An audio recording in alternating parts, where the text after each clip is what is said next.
Welcome to the Jewish Federation of Ottawa's Ontario Election Roundtable. Today we are meeting with candidates for the Progressive Conservative Party of Ontario, Scott Healey in Ottawa Centre, and we expect that we will be joined by Jeremy Roberts, the incumbent for Ottawa West-Nepean. Welcome, Scott, and thank you for joining us. And thank you to the members of the community who have joined us this morning. This roundtable will last no more than 1 hour, and the format will be as follows. Scott will have up to 2 minutes for opening remarks, and with appreciation to members of Federation's Communications and Community Relations Committee. They have prepared questions on issues of concern to the community, and all candidates with us will have an opportunity to answer. If you have a question for our candidates, please submit them using the chat function to the moderator, and Federation CEO Andrea Friedman will moderate a Q&A. After the Q&A, each candidate will have a brief opportunity for closing remarks. So let's begin with our opening remarks. Scott, over to you. Well, thank you very much, Michael, and it's a great honor to participate in this panel. As I mentioned earlier in our preliminary discussion, democracy requires dialogue, it requires consultation, and I think this process working here today is part of that process. As Michael said, I'm Scott Healey. I'm the Progressive Conservative candidate for Ottawa Centre. This is my first political campaign. After a lengthy career in the Canadian Armed Forces of 40 years, I was a naval officer and basically was posted to Halifax and moved to Ottawa in 2009 with my wife Ellen after a 10-month deployment to Afghanistan. A lot of people are asking, why, Scott, after a career in the military, do you want to go into politics? Well, there's two reasons why I want to go into politics. One is I want to take the skill sets that I had developed over the last 40 years of leadership, of team and consensus building, but more importantly, building alliances and building relationships so that I could make an informed decision. And informed decisions are key, and making a decision is key. We have too many meetings quite often in politics, too much pushing it to the right. We need to make decisions. You need to make sound decisions, database decisions, but someone still has to make a decision. And secondly, I firmly believe in the policies of the Progressive Conservative Party led by Doug Ford.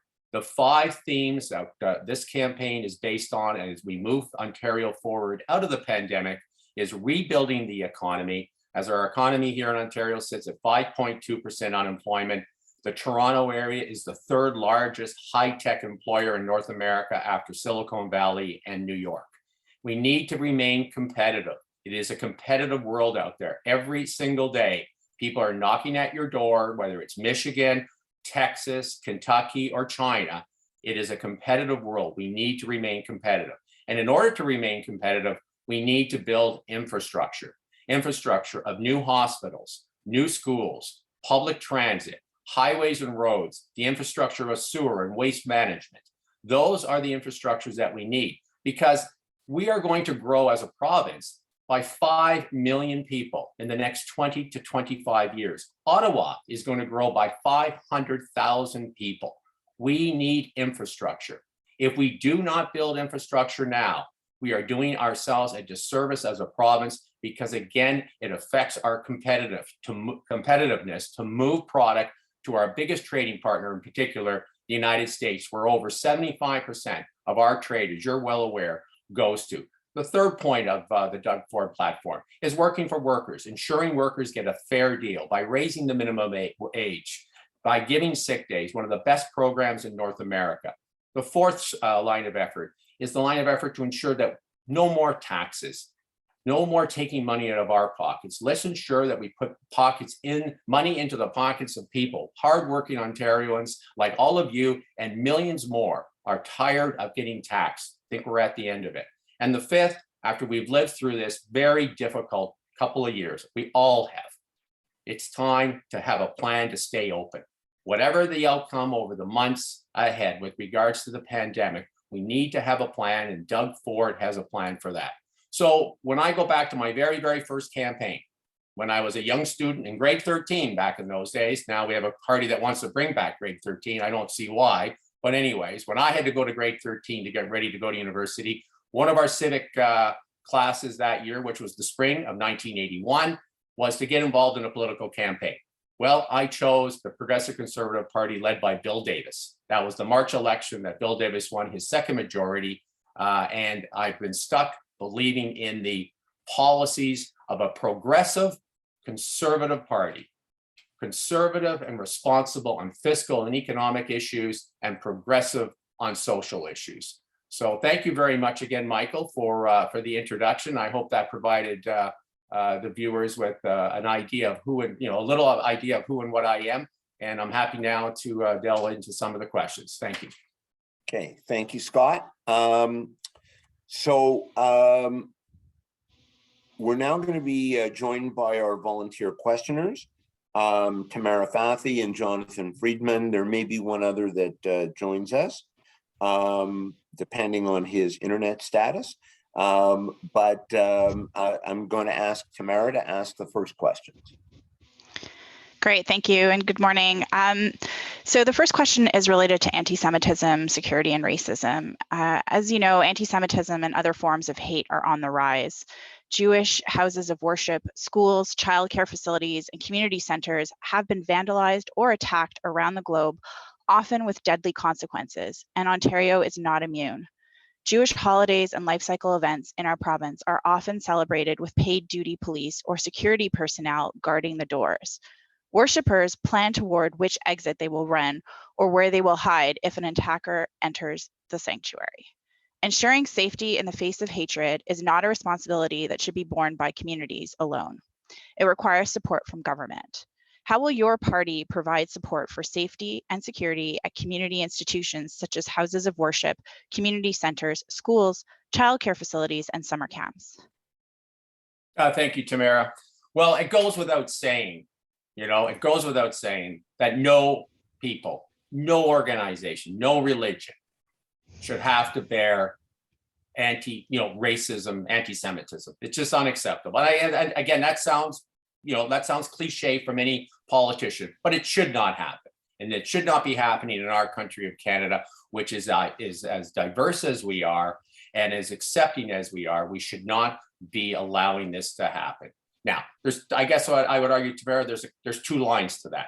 There's why it's happening, and we have to deal with that. And a lot of that is we just saw, regrettably, again in Buffalo, this hate and this right-wing extremism that it was occurring in America, where this is being exuded out onto society, and that is just unacceptable at every level. And having served in the armed forces, I've had to deal with a whole raft of various issues and various circumstances, whether I was here in Canada or overseas, dealing with ensuring that people were respected and looked after. The Ontario government has certainly put aside money for that. There's a $25 million faith-based and cultural organization to help protect communities against hate-motivated incidents through the Ontario grant to support anti-hate security measures for faith-based and cultural organizations. Also, $1.6 million through the anti-racism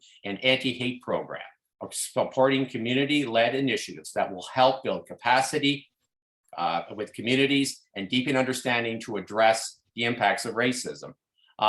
There's no question that more needs to be done. And as your representative, as all the representatives, I'm sure, I would be disingenuous if I did not recognize that, find it unacceptable, and would work with all governments, whether you're in office or you're in opposition, to ensure that all protections and all funding were available to protect organizations from any sort of crime, any sort of violence, so that people can live peacefully and enjoy their lives with their communities without fear of being hurt in any capacity.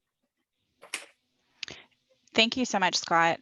Continuing along the same lines, Statistics Canada's latest report on police-reported hate crime demonstrated that Jewish Canadians remain the country's most frequently targeted religious minority.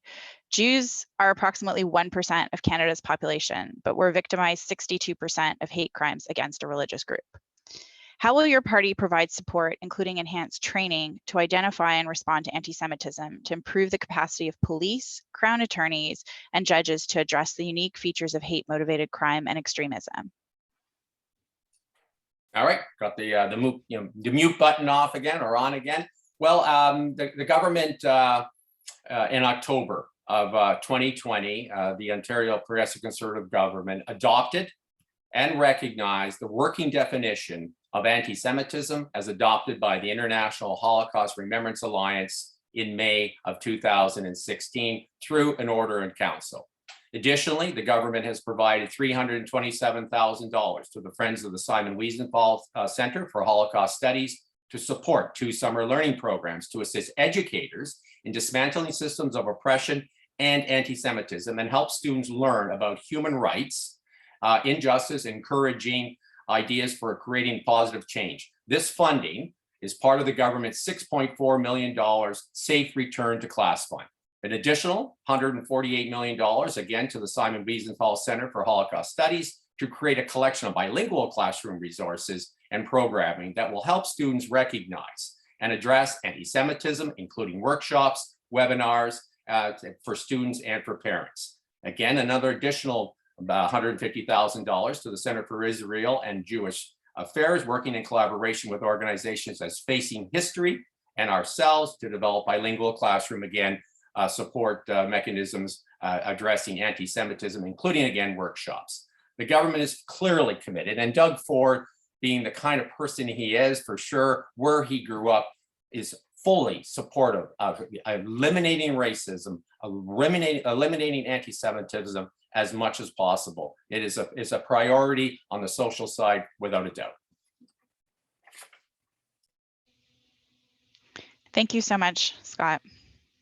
Back over to you, Michael. Yep, sorry, I was having trouble unmuting. Okay, thank you very much, Tamara. Now going to ask Jonathan Friedman to ask his questions. Okay, the Holocaust Knowledge and Awareness Survey conducted by the Claims Conference demonstrated that an alarming 62% of Canadian millennials were not aware that 6 million Jews were killed during the Holocaust, and 22% have not heard or are unsure if they have heard of the Holocaust at all. Will your party draw on expert research and community input to ensure that anti-Semitism and Holocaust education are systemically integrated within the educational curriculum and anti-racism initiatives? Thank you very much, Jonathan. I went to Israel, I think maybe 8-9 years ago on a military trip in support of Canadian operations and in Canadian integration with the Israeli Defense Force. I had the honor to visit the National Museum in Jerusalem for Holocaust remembrance. It was certainly probably one of the most moving experiences in my life, having been there, and it certainly reinforces what you're saying, Jonathan, that we must always work towards ensuring that young people, all people, in particular young people, because you've got to start at the youth, understand the tragedy of the Holocaust, that it is educated, that it is understood what happened, and that my government and I in particular would make an all effort to ensure that education of anti-Semitism and racism was dealt with in the schools. I mean, the government, a little bit of a, not quite necessarily related to your question, but certainly the government has mandated compulsory anti-bullying policy for the first time in Ontario. There are specific references regarding to religiously motivated discrimination, including anti-Semitism. So I think the government, again, very, very committed to ensuring that the curriculum within the Ontario schools would reflect education with regards to anti-Semitism and racism in the Ontario curriculum. So from me as a representative of you, as your potential future MPP, I would be working to ensure that that was represented within the education system. And a follow-up, will your party also commit to include Jewish Ontarians' current lived experience of anti-Semitism, along with an IHRA definition of anti-Semitism as a guide in a renewed provincial anti-racism strategy? Now, Jonathan, I'm committed to that. I couldn't commit, I'm not an expert, and I think I'd be, again, disingenuous to say I know everything about the curriculum of the education system, but you can be assured that I would work towards ensuring that all aspects of racism and anti-Semitism, any way that we can implement that into the systems to ensure, again, that young people are educated on it, I would make that effort for sure. Thank you. Jonathan, thank you. And Scott, thank you for those answers. I have a couple of questions. Actually, I have three. So the first, Jewish Ontarians have worked tirelessly to make Ontario a great province in which to live and grow old. They deserve to age in dignity within their communities. Ethnocultural long-term care homes like our Hillel Lodge in Ottawa, of which we're quite proud, are key parts of Ontario's long-term care system and provide seniors with culturally appropriate care. The COVID-19 pandemic exposed several systemic challenges facing long-term care in our province, including the sustainability of culturally appropriate care. How will your party safeguard the sustainability and accessibility of culturally appropriate long-term care and ensure admissions policies more effectively prioritize culturally appropriate care? Thanks, Michael. I was at actually Hillel Lodge yesterday. First time I had been there, so I applaud all the people that work there and support that institution and the people within it. I certainly had a wonderful conversation with people. There was certainly a desire to ensure that they maintained their cultural support. And I certainly believe, as you point out, Michael, there's no question that the pandemic exposed a lot of shortcomings in many of our institutional systems, whether it be healthcare, whether it be long-term care. The government is committed extensively to improving long-term care with enormous investments in beds and upgrading in beds, in staff, in inspections. And with respects to those specific areas where it's very culturally important that people get the right placement, that is an area that the government wants to ensure. It's like now trying to ensure that seniors, where possible, can stay at home. We're going to invest billions of dollars through tax credits and through additional staffing to ensure that we can work. If you can stay at home where possible, let's try to do that. But where you cannot, we need to obviously improve significantly the institutions and the facilities that we currently have, and we will need to have in the future. And back to my last point, the province is also aging significantly. Between 2013 and 2018, the population over the age of 70 increased by over 20%. In the next 20 years, the population over 70 is going to increase threefold. So we need to be prepared. We need to be prepared to support all the cultures within our communities, so that they, in their later years, can have the appropriate facilities and support mechanisms that meet their personal and cultural needs. And yes, I would be working towards that. The government is going to be ensuring as best they can within their policies right now. But as your member, okay, and understanding, through my travel and through my experiences, it's best, let's find ways to improve people's lives by working with them, not telling them that that's the hole that we're going to stuff you into, or the box we're going to stuff you into. That doesn't work. That's not the way it should be. We need to have ways in which we can support all communities that are diverse, ensure that they get as much support as they can to stay within their communities, the communities that they know, the people that they know and love, and the ability to ensure that their later years are with dignity. Thank you. We've been joined by Jeremy Roberts, candidate and incumbent MPP for Ottawa West-Nepean, which happens to be my riding as well. Good morning, Jeremy. I want to give you a couple of opportunities here. First, if you have anything to add to did you hear the question that Scott was answering? Okay. I did. So if you want to add to that at all, that's great. And then after that, we'll give you a minute for a brief opening statement. Great. Well, thank you so much, Michael, for inviting me this morning, and to all the folks at the JFO. I apologize. I was having some technical difficulties. The most common line we've heard during COVID. I'm sorry, I'm having Zoom difficulties, but really glad I can join now.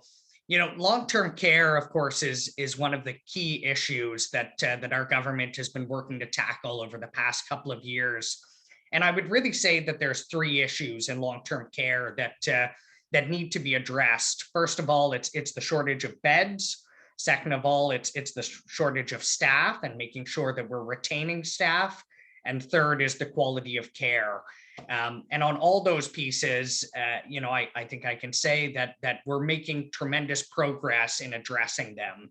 So on beds, the number that always stuck out to me that I found quite startling was in the 10 years before 2018, when I got elected, when Premier Ford came in, there were only 611 net new long-term care beds built across the province of Ontario, which seems staggering given the fact that we know that there was an aging population coming and that we were going to have a big demand for these beds. So since we got elected, we now have 30,000 beds that have been approved for funding. And of those 30,000, 10,000 are already under construction.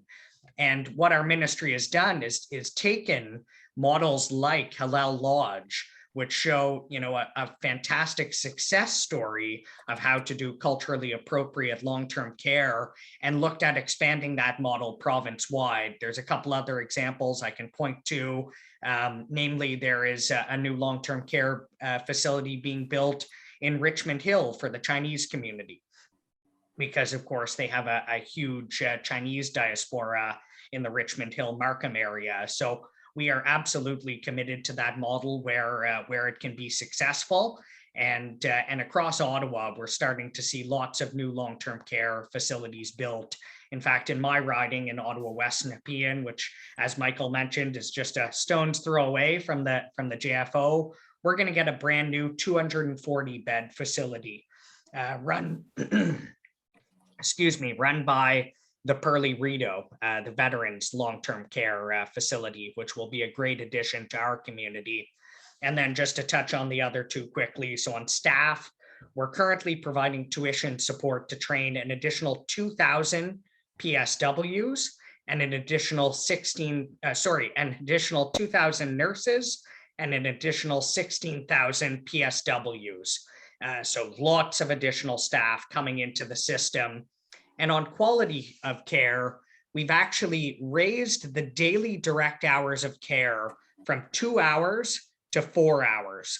So what this will mean is facilities like Hillel Lodge will be receiving about an additional $4 million per year to hire additional staff to make sure they can get up to that higher amount of daily direct care. So lots of good work underway there, and definitely want to work with our partners in different communities to make sure that we can make and build long-term care facilities that meet the needs of those communities. Okay, Jeremy, recognizing that we still have some way to go, would you like to take a minute and make an opening statement, having already answered that question? Sure, sounds good. Well, again, folks, really great to be back. I've had the chance to visit the JFO on several occasions, to tour Hillel Lodge. Most recently was there for an event to announce some funding for Tamir, which is an organization very close to my heart. As many folks here might know, I have a younger brother with special needs, and that was sort of what drew me into politics 4 years ago. You know, when I got elected in 2018, I was very much focused on the idea that we needed a government that didn't talk for ages and ages about problems, but actually got to work trying to fix them, and got to work on trying to get solutions off the ground as quickly as possible. So I'll give you 2 quick examples. I mentioned the long-term care beds already, but 2 others. One, Queensway Carleton Hospital. The QCH had for years been trying to get funding to build a new wing for their mental health unit. They had had no luck. After I got elected, I worked with the Ministry of Health, and within a year, we got them the funding to build that new wing. That construction project is already underway and is going to complete next year, adding more hospital capacity to our community. And then the other one that is one I'm particularly excited about, CIJA has for 15 years been trying to get funding for a new building, specifically to support kids with mental health challenges, special needs, and disabilities. They hadn't had any luck getting that funding. I worked hard with various ministers, with the Premier, and was proud to be able to go back to CIJA last year and announce that we'd be giving them $300 million to build that new building. So those are the sorts of things that I'm laser focused on, that I know our entire PC team will be focused on, and great to see Scott. I'm hoping to see Scott join us at Queen's Park, and so that's why I'm seeking re-election for another 4 years. There's lots more projects like that in our community that I want to see us get off the ground and make sure that we're getting those solutions and projects up and running. So thank you, Michael. Maybe a bit more than a minute. My apologies. Okay, on that subject, I'm going to ask, now that we have both of you, that as we go through the rest of the questions, if we can control the natural political urge to speak for a long time, so that we can get to everything we want to get to. The next question: poverty in the Jewish community has been on the rise in Ontario for decades. One of the most concerning trends is food insecurity amongst Jewish seniors in Ontario who are unable to access affordable kosher food. Will your party provide support to ethnocultural Meals on Wheels programs to help address food insecurity for the most vulnerable? Scott, over to you. Maybe if it's okay, Go ahead, Michael. Jeremy. Maybe I'll grab this one just because it sort of falls under one of my roles as parliamentary assistant at the Ministry for Social Services. So, of course, making sure that we're supporting some of our vulnerable populations, particularly during COVID, has been a huge concern for our government.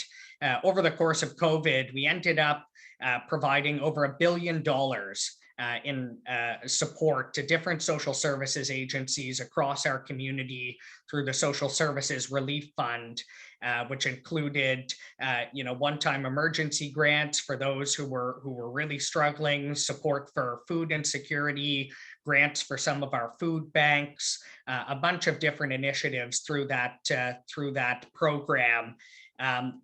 While I don't know specifically whether or not we've been able to provide, as you say, perhaps kosher meals through a Meals on Wheels program, et cetera, what I can say is I think it would be something we'd be more than open to.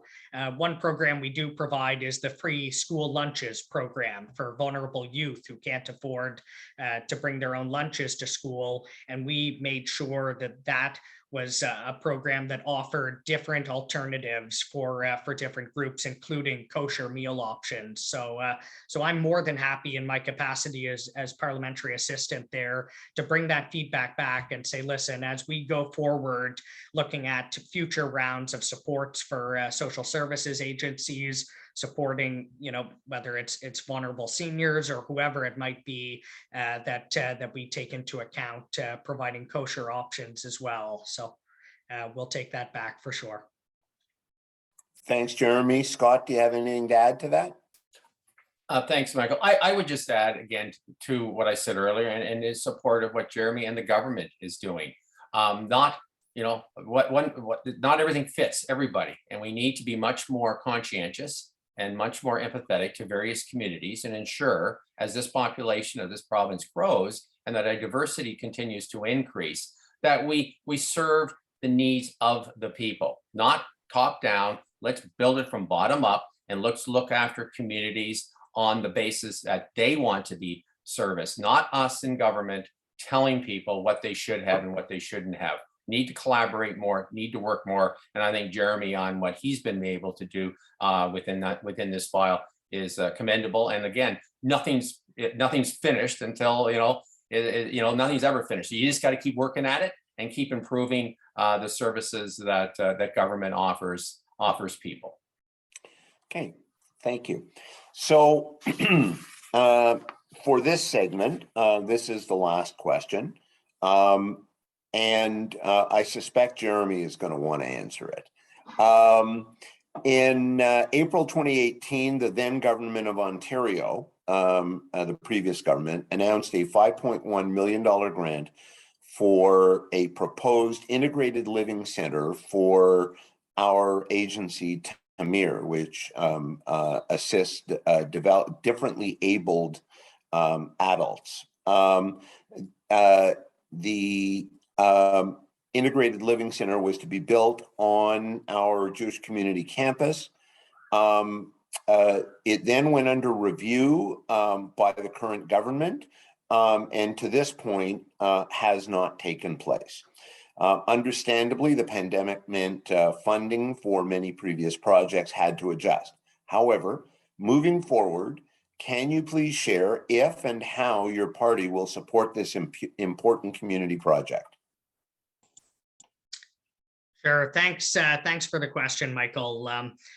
I've had the pleasure of working with Risa and the team at Tamir quite closely over the past couple of years throughout the pandemic. We had a developmental services response table that met on a monthly and sometimes more often basis to make sure that all of our DS sector agencies were receiving the PPE they needed, the vaccines they needed, the support for daycare for workers that they needed, whatever that might be. Part of this work has also been working closely with Tamir on the Integrated Living Center, which is a project that I very much, as the MPP, want to see realized. One of the things that we've worked with on Tamir is that we've gotten them to redo the proposal for the Integrated Living Center. And what we have worked with them on is making sure that the proposal aligns with pressures that we have in the community. So I'll give you some examples. Right now, there's a huge pressure in the community for respite spaces for children with special needs. That's a big pressure in the community. A lot of parents struggling, needing that respite support. So we've made sure that the Integrated Living Center includes 8 spaces of respite support, supported affordable living for individuals with disabilities, and also units for medically complex individuals, which is an area that we need to be doing better on. So that proposal has now gone into the ministry. It is under review. at the Ministry of Social Services as we speak to receive funding. I don't think it would come as any surprise to anybody that I have been advocating strongly for that project to receive funding. I'm going to keep fighting for that. I can't make any announcements today because it's still going through the process.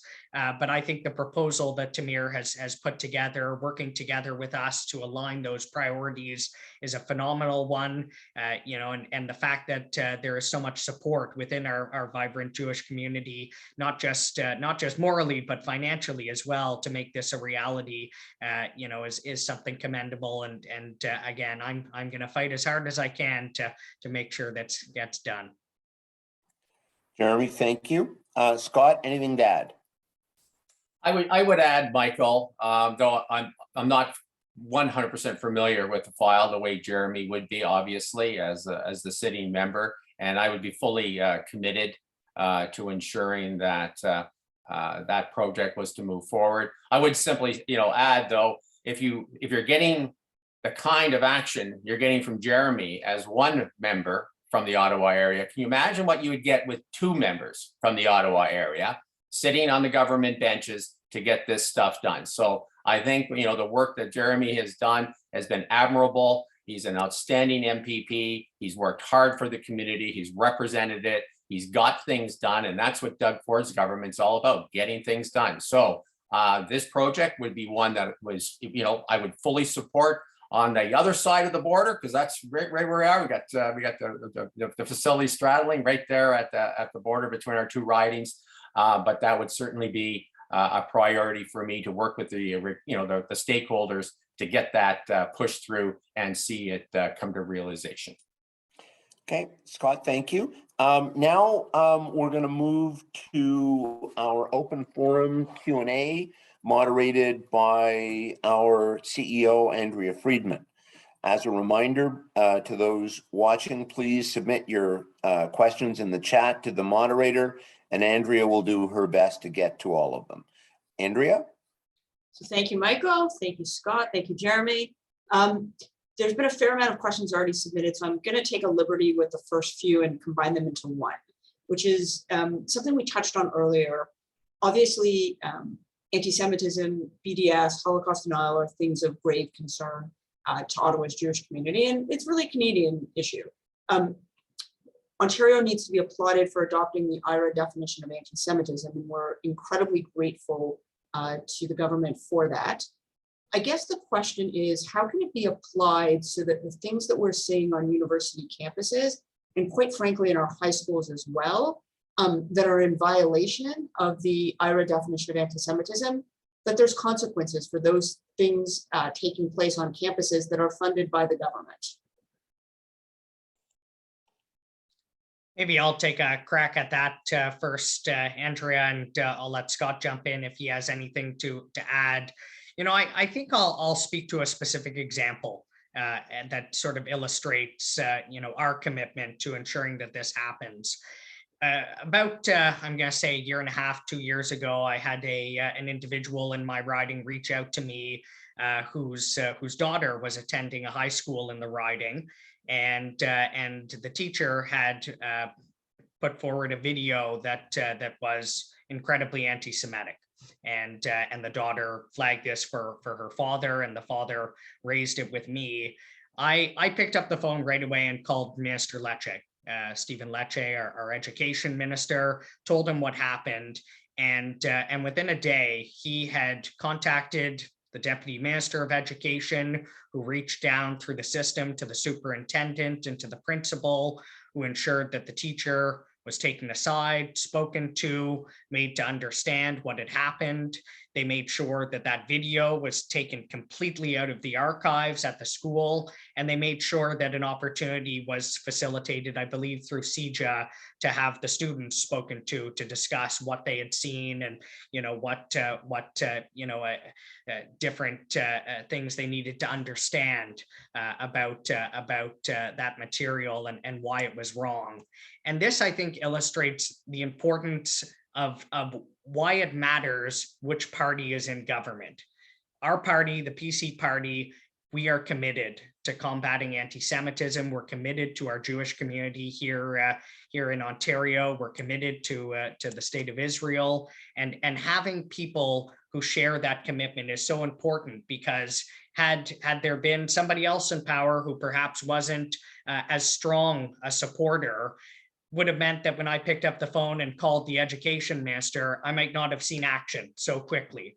But because Minister Lecce is somebody who's a fierce defender and fierce opponent of anti-Semitism, it meant that I had a receptive audience at the other end of the line who wanted to get to work right away to solve this. So to answer that question, I think, again, it comes down to making sure that the right people are in the right jobs who can help enforce this, because there's going to be incidents, unfortunately, that pop up, despite our best efforts to the contrary. And as long as we can take quick, decisive action, that's what we need to continue to do. And we'll continue to make investments like the ones we've made in education through the Simon Wiesenthal Centre and through CIJA, to do more education programming in the schools to make sure that we're laying that foundation for our youth at an early age. Thank you, Jeremy, and thank you also for that intervention. I do unfortunately remember that incident quite well. Scott, do you want to layer anything onto that answer about a systemic way of achieving what Jeremy was able to achieve in sort of an isolated incident when it was flagged for him, but some systemic way of legislating this? Yeah, thanks, Andrea. I would add to Jeremy's that, the phone call he made to deal with this very specific, unfortunate issue needs to be done, and it really shouldn't be, but we all know it's going to happen again. But one thing as a result of that, I believe happened, is that working with the Simon Wiesenthal organization, educators are now accountable for their actions in the schoolroom. So racist remarks and behavior are now going to be considered as professional misconduct. So by initiating that call, dealing with that specific incident resulted in some some rules and regulations that now say that if a teacher does go over that line, they're going to be held responsible for their actions, which they should be, and they will be held in professional misconduct. So I think that's where as Jeremy said, that's where our government is. We're not going to sit back and just wait. We're going to continue to move those yardsticks on this particular issue. Thank you for that. Our next question shifts gears a little bit, and it comes to us from Sarah Caspi, who's the Executive Director of Jewish Family Services. Over the last 2 years, Jewish Family Services has seen a fairly significant increase in demand for their services, particularly related to mental health need, supports for low-income folks and seniors. How will your party support increased mental health services, appropriate and adequate senior services? Their clients need increased social assistance to more adequate levels and more social housing. So how can your party make sure that we don't leave anyone behind as we rebuild from COVID-19? Well, I'll answer, start that one off, Andrea. I mean, there's no doubt that COVID-19 exposed, again, as I said earlier, a lot of shortcomings in many systems within government. And the Ford government has recognized those failures and is moving out to improve them. It would be suffice to say that all of us have experienced in some capacity, whether personal, you as an individual, or within family and friends, mental health issues. I certainly have seen it on the personal level, and I have certainly seen it with regards to colleagues during my military career through PTSD. So the government of Ontario is clearly committed with a $1 billion investment in mental health and the mental well-being program that the government has been very supportive and continues to move out on that in reforming a system that, to be fair, was not adequately serving the people of Ontario. And as I said, was greatly compromised during the COVID crisis, but the government has dealt with it, has committed to ensuring that the resources, the well-trained people can deal with the specifics of each individual's mental health issues in the future. So Jeremy, do you have anything to add? You covered a lot of it, Scott, but the one piece again that I think I'll mention goes back to the theme I talked about before about having the right people in the right place. Our government appointed Ontario's first ever Minister for Mental Health and Addictions. He's a guy named Michael Tabolo. He's from the Vaughan region. And he's one of these people who he's not really a politician. He started an addiction center, and while being the minister, he is concurrently doing his PhD in mental health and addiction studies. So he is an expert both professionally and academically in this field.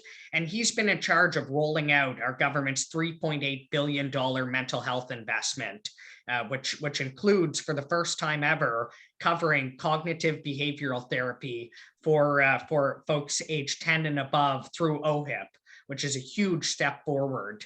Working with him has been a real pleasure, particularly in the Ottawa area. I'll use one example. I got a call from Alex Munter at CIJA last year, and Alex said, Jeremy, we're seeing a spike in eating disorder cases amongst youth coming through our doors at CIJA. We need help. And so I got on the line with Mr. Tabolo, with Mr. Elliott, and was able to present them the numbers and make the case that we needed some additional support. And last December, I went to CIJA with Mr. Tabolo, and we announced that we would be doubling CIJA's capacity for eating disorder cases. To make sure that support was there in our community when we needed it most. So that's the sort of things that we're working on. We have great partners in Toronto at Queen's Park and Mr. Tabolo who knows this file, and we're going to continue to invest in organizations that are doing this great work on the ground, whether it be CIJA, whether it be Jewish Family Services, whether it be our funding recently for the Dave Smith Youth Treatment Center to build an entirely new center for them. We are committed to doing everything we can to help those who are struggling with mental health challenges or with addictions as well.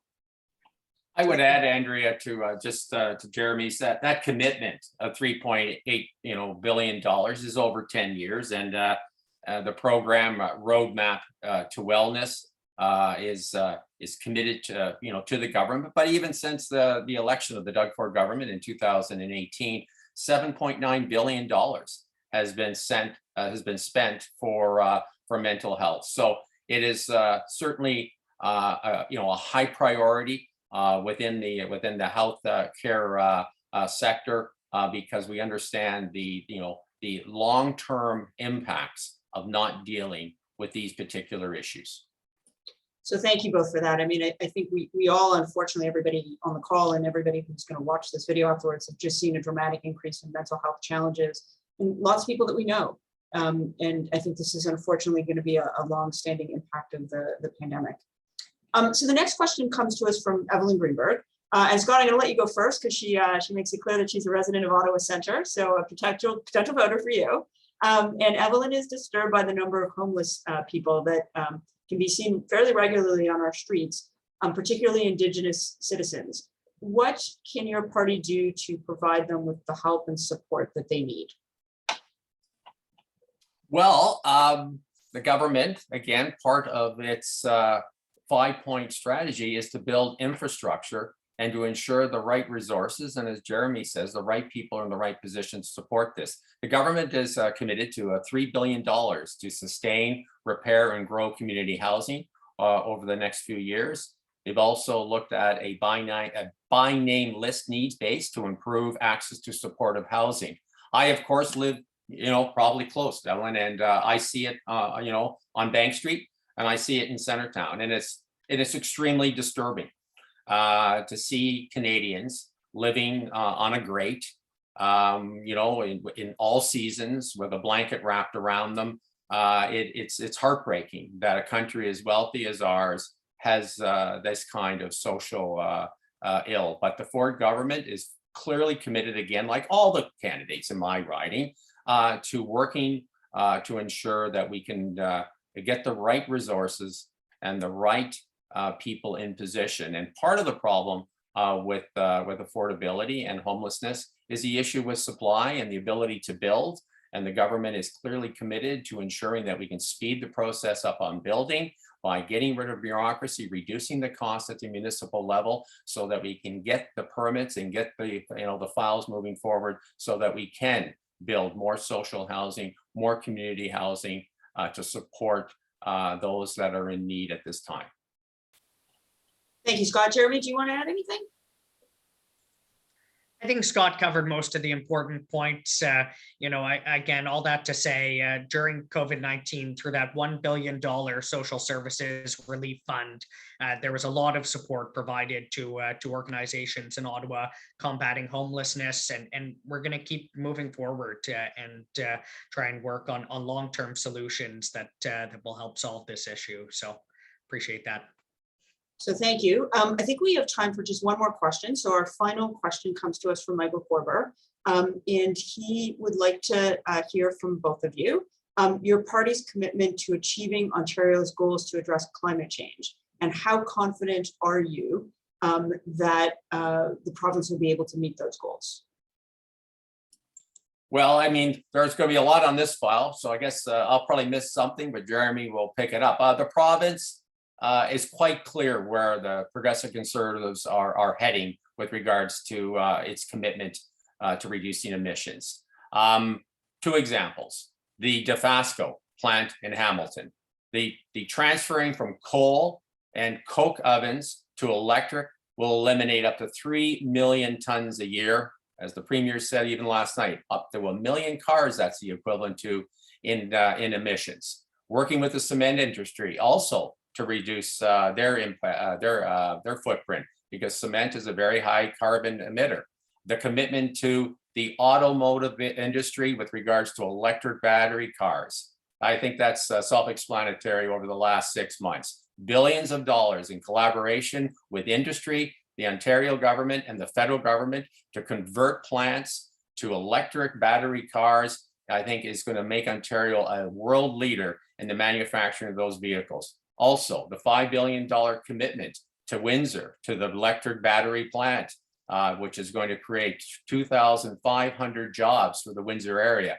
So those naysayers on the other side of the aisle who say that the Ontario Progressive Conservative government is not committed to reducing emissions, I just would say to them, that is the commitment that we're making. We're making a commitment to reduce emissions, create jobs, and make ourselves a competitive economy, maintain the competitiveness of our economy, as I said earlier, because we're in competitiveness every single day. And so focusing on electric cars, batteries, emissions in heavy industry, we've put additional safeguards against emitters who will be fined for breaking the rules. I think that this government is fully committed to it, not pitting industry, government, and the environment against each other. They all have to collaborate together to make this a success. Jeremy? You hit all the key points, Scott. I mean, listen, Ontario is the only province in Canada on track to hit the Paris Accord targets. The only province right now on track to reach that. And a big part of that is due to the fact that successive governments work to eliminate coal from our energy grid. And our government has continued in that vein, as Scott said, by eliminating the coal furnaces that were firing some of our steel plants in Hamilton and up north as well, and converting those to low emission electric furnaces.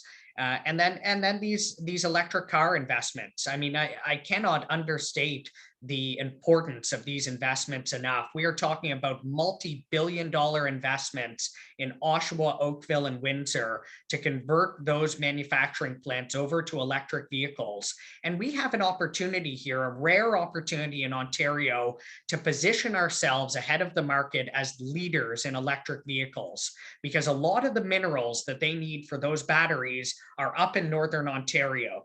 And so we have a chance here to achieve 3 goals. We can massively help our economy in Northern Ontario by getting that mineral and mining industry up and running and running at full capacity. We have an opportunity to bring back lost manufacturing jobs in Southern Ontario by revitalizing those auto manufacturing plants. And third, we have an opportunity to help the environment. You know, Ontario's energy grid is already one of the cleanest in the world, given that we get the majority of our energy from nuclear and hydro.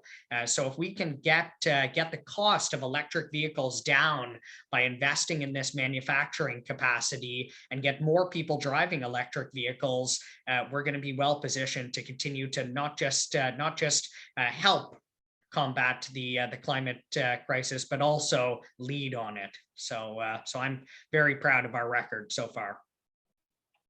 Well, thank you both very much. And Michael, over to you. So to those who submitted questions, thank you so much for those. We'll now ask for the candidates' brief closing remarks, please. Well, Jeremy, I'll go first since you are actually the incumbent and you should have the last word at the table. Well, thank you very much, Michael, and thank you for the questions. They were very thought-provoking and challenging for sure.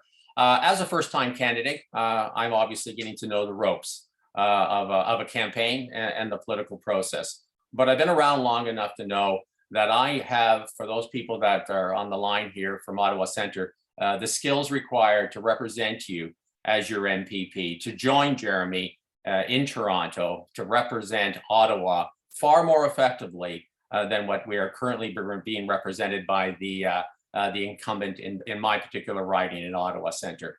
I know I have the leadership, the skill sets to be that representative, to take those 5 themes that have been the Doug Ford government platform is rebuilding the economy, infrastructure, staying open, working for workers, and ensuring that we keep costs down. That's what the people of Ontario want. They don't want niche little projects that are never going to see the light of day. They want to see a comprehensive strategy of a way forward out of this pandemic and into a brighter future. I am not one, and I know Jeremy isn't, who sits around and says how horrible it is to be in Ontario. Everything's wrong in Ontario. You listen to the NDP and the Liberals, you'd think it's the worst place in the world. I categorically deny that.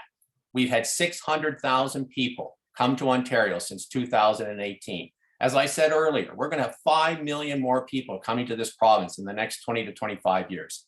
Guess what? They're coming here for a reason. It's a great place to live. Okay, is it perfect? No, we got a lot of things to do. And that's why a progressive conservative government has a clear direction ahead. So do you want people like Jeremy and I to get it done? Or do you want another set of meetings, another consensus building? They'll have another set of meetings and nothing gets done. We need a progressive conservative government here in Ottawa and at Queen's Park to ensure that this province remains competitive, remains the best place in the world to live, work, and to raise your family. So for those from Ottawa Centre, I hope I was able to put that across to you. So get out and vote for me. And thank you very much, Michael, and for your time today. Scott, thank you. Jeremy? Great. Well, thank you so much again to everyone for hosting us today. Andrea, always great to come back to the JFO, even if it's virtually. You know, right after I got elected, I got a phone call from former MP John Baird, who of course used to represent my riding. And one of the facts he told me that I didn't know at the time was that Ottawa West-Nepean has the largest Jewish population between Montreal and Toronto. And that's become crystal clear to me as I've had the honor of representing this riding over the past 4 years. We have such a vibrant and active Jewish community in Ottawa West-Nepean that is so involved in our community, which is so critically important, especially as we go through things like the COVID-19 pandemic. So thank you to all of you for being such active members of the community. You know, I would go back to a theme that I've talked about over the course of today's discussion, and that's that local representation really does matter. our PC team, since getting elected 4 years ago, have had some huge accomplishments in Ottawa. I talked about the Queensway Carleton. I talked about CIJA, Dave Smith Youth Treatment Center, new long-term care beds, and that didn't even mention the brand new Ottawa Hospital, the Civic Hospital, which is the largest infrastructure investment in Ontario in 50 years. $10 billion to build that new hospital and convert the old hospital to be long-term care. So we're going to continue to fight for projects like that, make sure that these projects get off the ground.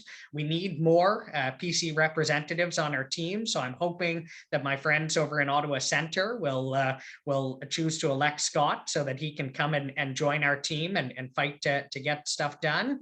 And in the meantime, I'm going to be out there knocking on doors in Ottawa West-Nepean for the next 16 days. Not that I'm counting or anything. I've had the chance. I think I visited Michael's house twice already now. So I'll keep going. We'll be there a third time, Michael, before the end. And you missed me both times, Jeremy. So there you go. I know, indeed. I'll have to try one more time. But all that to say, thank you so much. And I do hope I can count on your support on June 2nd. Cheers. Okay, Jeremy, Scott, thank you so much. We know it's a hectic time, and we know you're, wearing down shoe leather. So we do appreciate you making the time to be with us this morning. To our viewers, thank you for joining us, and have a wonderful rest of your day. Thank you very much for the opportunity. Have a good day, everyone. Cheers, everyone. Take care.